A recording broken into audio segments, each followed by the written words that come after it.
खबर बहुत बड़ी है दोस्तों। प्रयागराज का संगम रेलवे स्टेशन 28 फरवरी तक बंद कर दिया गया है। मतलब साफ है, हालात जो बद से बदतर होते जा रहे हैं। जो अराजकता हमने दिल्ली रेलवे स्टेशन पर देखी थी, नई दिल्ली रेलवे स्टेशन में जहां भगदड़ में कई लोग मारे गए, आसनसोल रेलवे स्टेशन में हमने देखा, और लगातार प्रयागराज के तमाम रेलवे स्टेशन में जो हालात थे अफरा तफरी के, नतीजा यह है कि अब 28 फरवरी तक संगम रेलवे स्टेशन, प्रयागराज का संगम रेलवे स्टेशन बंद रहेगा। इसका क्या मायने है दोस्तों? इसका अर्थ साफ है कि जब महाकुंभ की प्लानिंग की गई थी, तब क्या यह कहा गया था कि कुछ दिनों बाद हम संगम रेलवे स्टेशन बंद कर देंगे? इसका मतलब प्रशासन ने आने वाली विपदाओं और आने वाली जो अराजकता है उसके लिए बिल्कुल भी प्लानिंग नहीं की थी। यही वजह है कि वो अपनी नाकामियों पर लगातार पर्दा डाल रहे हैं। सबसे पहले दोस्तों मैं आपको बतलाना चाहता हूं खबर क्या है। आपके स्क्रीन पर आप देख सकते हैं, चाहे भारत समाचार हो, अमर उजाला हो, तमाम जो न्यूज चैनल्स हैं वो इस खबर को फ्लैश कर रहे हैं। अमर उजाला कहता है 28 फरवरी तक संगम रेलवे स्टेशन बंद। जाने आखिर क्या होता है एक रेलवे स्टेशन को बंद करने का अर्थ और क्या होते हैं नियम। इसके अलावा जैसा कि आप देख सकते हैं, भारत समाचार यहां कह रहा है महाकुंभ नगर प्रयागराज संगम स्टेशन 28 फरवरी तक रहेगा बंद। इसके अलावा इंडिया टीवी 28 फरवरी तक बंद किया गया संगम रेलवे स्टेशन, और एनडीटीवी कह रहा है प्रयागराज संगम रेलवे स्टेशन 28 फरवरी तक बंद। समाजवादी पार्टी सुप्रीमो अखिलेश यादव कह रहे हैं कि इनसे हालात नहीं संभल रहे हैं, और ये हालात इसलिए नहीं संभल रहे हैं क्योंकि इन्होंने जनता के बीच एक शिगुफा छोड़ दिया था कि 144 साल बाद ऐसा कुंभ हो रहा है। अखिलेश कह रहे हैं यह सरासर गलत है।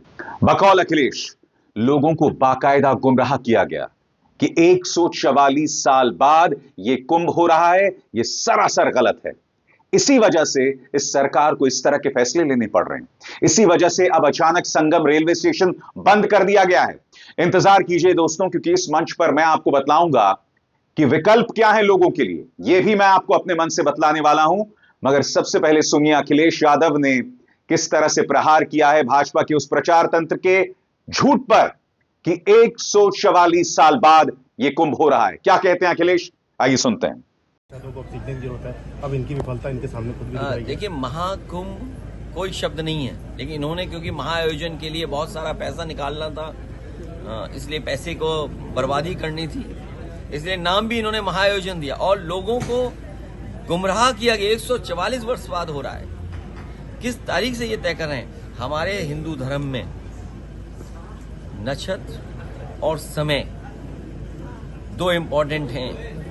तो जो सदियों से होता आया है, कब धरती बनी, कब हमारे स्टार्स बने, कब से प्लेनेट हैं, ये बीजेपी वालों को सब पता है। ये केवल मनमानी करते हैं कि जो वो कहें वही थोप दो, वही स्वीकार करो। इंतजार कीजिए दोस्तों। अखिलेश ने यह भी कहा है कि जब कुंभ का आयोजन हुआ था तो उसके पीछे जो सोच थी सर्वधर्म समभाव की, उसे तहस नहस कर दिया है आदित्यनाथ सरकार ने। उस पर अखिलेश ने क्या कहा कुछ देर बाद। मगर सबसे पहले दोस्तों मैं आपको बतलाना चाहता हूं कि दरअसल स्टेशन क्यों बंद कर दिया गया। अमर उजाला इसके बारे में क्या कह रहा है, इस पर जरूर गौर कीजिएगा। बकौल अमर उजाला, संगम रेलवे स्टेशन यानी दारागंज को बंद करने के लिए डीएम ने मंडल रेल प्रबंधक को एक पत्र लिखा, जिसमें महाकुंभ में श्रद्धालुओं की अत्यधिक संख्या के आने के कारण सुगम, सुरक्षित और सुव्यवस्थित आवागमन हो सके, इसलिए इस रेलवे स्टेशन को बंद करने के लिए कहा गया है। दरअसल इस संगम रेलवे स्टेशन यानी दारागंज को इसलिए बंद किया जा रहा है क्योंकि यह स्टेशन मेला क्षेत्र के सबसे करीब का रेलवे स्टेशन है। ऐसे में यहां श्रद्धालुओं की काफी भीड़ आ रही थी, जिसके कारण स्टेशन बंद करने का फैसला लिया गया है। मैं आपसे एक सवाल पूछना चाहता हूं। स्टेशन तब बंद होते हैं जब कोई बहुत बड़ा हादसा हो जाता है, कोई बहुत बड़ा आतंकवादी हमला हो जाता है।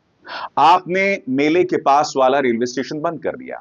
आपको अंदाजा है कि इस वजह से लोगों को कितनी समस्याएं पेश आएंगी। इंतजार कीजिए, मैं आपको विकल्प भी बताने वाला हूं। मगर इससे पता चलता है दोस्तों कि बुनियादी प्लानिंग आदित्यनाथ सरकार ने, भारतीय जनता पार्टी सरकार ने नहीं की थी। सबसे पहले आपको यह जानना पड़ेगा दोस्तों कि इससे लोगों को कितनी समस्याएं पेश आएंगी। 28 फरवरी तक जिन लोगों का धंधा वहां पर चल रहा था वो तहस नहस हो जाएगा। यह रेलवे स्टेशन सबसे करीब था जहां पर महाकुंभ हो रहा है, यानी कि जनता को लंबा चलना पड़ेगा, क्योंकि आपको मैं कई बार बतला चुका हूं कि किस तरह से लोगों को मीलों चलना पड़ रहा है, क्योंकि कोई साधन ही नहीं है पहुंचने के लिए। सबसे पहले दोस्तों, आपके लिए जानना बहुत जरूरी है कि स्टेशन दरअसल बंद क्यों किए जाते हैं। आपके सामने दरअसल वैसे तो किसी भी रेलवे स्टेशन को बंद नहीं किया जाता, लेकिन जब किसी स्टेशन पर कोई हादसा या किसी तरह की अन्य दिक्कत होती है, तब रेलवे द्वारा स्टेशन को बंद करने का फैसला लिया जाता है। यहां पर यह जानते हुए चलें कि संगम रेलवे स्टेशन यानी दारागंज को सिर्फ 28 फरवरी तक बंद किया जाएगा, यानी इसके बाद इस स्टेशन को पहले की तरह यात्रियों के लिए खोल दिया जाएगा। आज क्या मुख्यमंत्री आदित्यनाथ बता सकते हैं कि आपकी प्लानिंग का यह हिस्सा था कि कुछ दिनों बाद हम संगम रेलवे स्टेशन को बंद कर देंगे?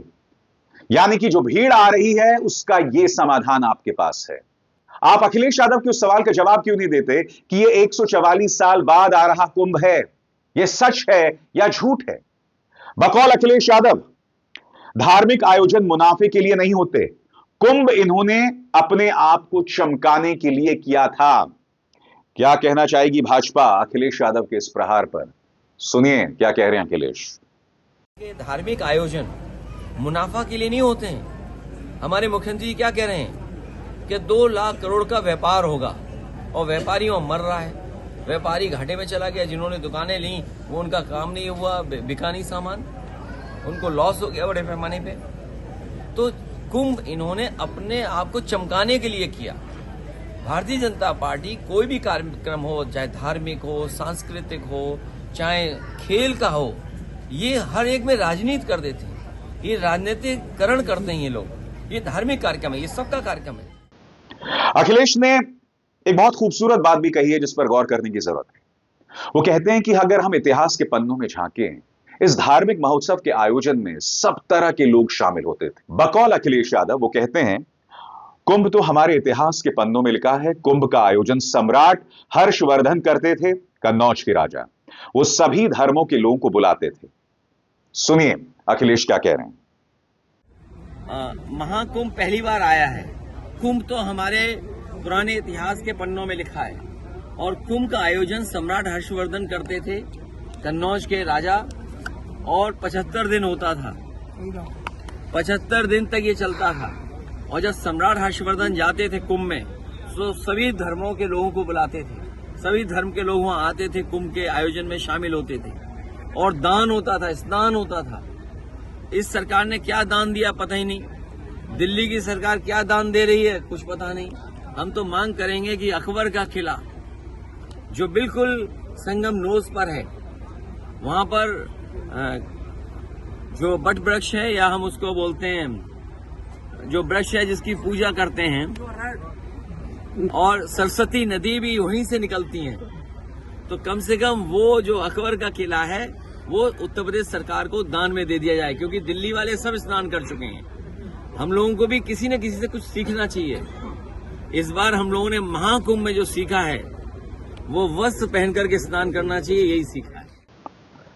अखिलेश ने अपनी पुरानी बात भी दोहराई कि वो भारतीय जनता पार्टी है जो डिजिटल की बात करती है, मगर अब तक महाकुंभ में कितने लोग मारे गए हैं उसका डिजिट यानी उसका आंकड़ा जारी तक नहीं कर पाए। आखिर क्यों, पूछ रहे हैं अखिलेश। वो फिसल गए थे इसलिए घटना हो गई। और यहाँ पर जो गिरा था, कन्नौज में, यहाँ भी फिसल गए थे क्या मजदूर? यहाँ जो लगा था, यहाँ भी मजदूर फिसल गए होंगे, बांस से टकरा गए होंगे तो पूरा गिर गया सब। यही तो रेलवे का है। और क्या कहा था कि सफाइयों का है ठेका इसमें।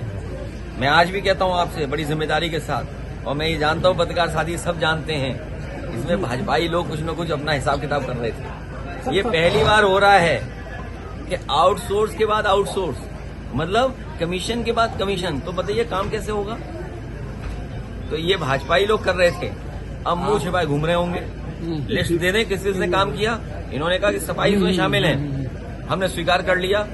भाजपा के लोग सूची दे दें, जानकारी दे दें कि किन किन का ठेका था, और ठेकेदारों ने किसको ठेका दिया था, किस दुकान से सामान आ रहा था। सब भाजपा के लोग शामिल थे, सब भाजपा के लोग भ्रष्टाचार कर रहे थे। भैया 27 के लिए, और ये वो लोग हैं जो गिनती नहीं बता पा रहे हैं। कहते हैं हमारा डिजिटल कुंभ था, डिजिट नहीं बता पा रहे कि कितने लोगों की जान चली गई। 2027 के लिए भाजपा ने अपनी तैयारी ये कह रहे हैं कि इतने करोड़ आए, लेकिन मरने वालों की गिनती नहीं गिन पा रहे हैं। दोस्तों, मैं जानता हूं आपके जहन में सवाल होंगे कि अब जबकि संगम रेलवे स्टेशन बंद हो गया है, जो एक और प्रमाण है प्रशासनिक बदइंतजामी का, तो आपके सामने विकल्प क्या है? तो चलिए, अखबार जो विकल्प बता रहे हैं वो मैं आपके सामने पेश कर रहा हूं। अगर आप भी महाकुंभ में आस्था की डुबकी लगाने का प्लान कर रहे हैं और आप ट्रेन से यहां पहुंचना चाह रहे हैं, तो ऐसे में अब आपके पास कुछ अन्य रेलवे स्टेशन का विकल्प बचा है। आप Prayagraj junction, Prayagraj Sangam railway station और झूसी रेलवे स्टेशन पर उतर सकते हैं। हालांकि संगम रेलवे स्टेशन यानी दारागंज के मुकाबले मेला क्षेत्र की दूरी इन रेलवे स्टेशन से दूर है। साथ ही यह भी जान लें कि प्रयागराज के सभी रेलवे स्टेशन पर रोजाना काफी भीड़ हो रही है।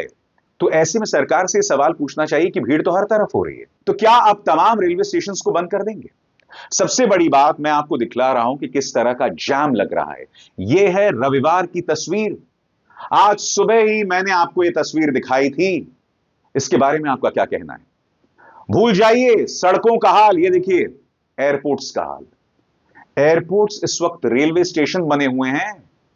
यानी कि प्रधानमंत्री नरेंद्र मोदी का वादा था कि जो लोग हवाई चप्पल पहनते हैं मैं उनको हवाई यात्रा करवाऊंगा। यह तो वो नहीं करवा पाए, मगर हवाई अड्डे का हाल रेलवे स्टेशन जैसे कम से कम ये तो बना दिया है। इन सवालों का क्या जवाब है बताइए? क्यों नहीं भारतीय जनता पार्टी सरकार ने विपक्ष के नेताओं, जिन्हें पूरा तजुर्बा था, उनके साथ बैठकर इसकी मंत्रणा करना था?